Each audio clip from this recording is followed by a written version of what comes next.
Hello guys, tuturuan ko kayo kung paano kayo maghugas ng plato or pinggan.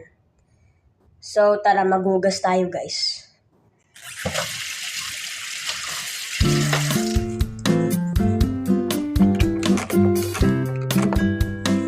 First, unahin niyo muna yung baso para mas mabilis. Kaya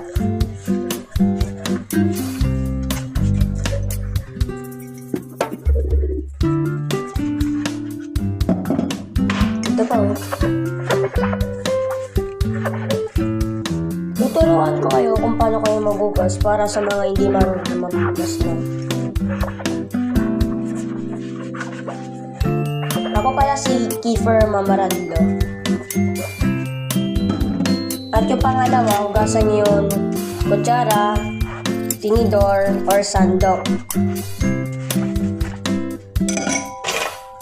So, ganito lang yung kasimple guys, no? Ganito kasimple lang maghugas. Ito pa.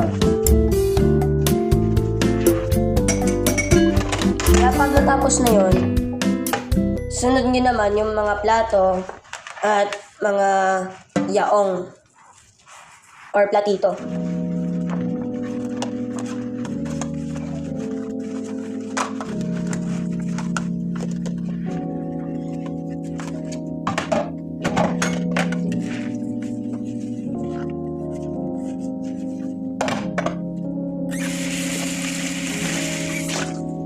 So, tapos na.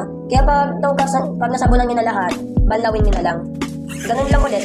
Unahin nyo lang yung baso at saka kutsara and tinidor and sandok.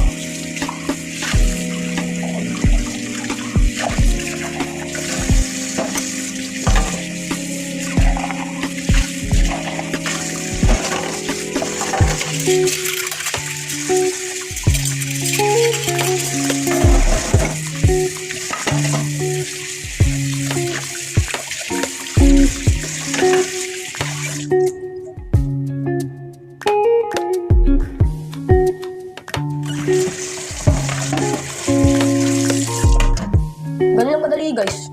So ganun kayo kung paano kayo maghugas. No? Okay, so bye-bye.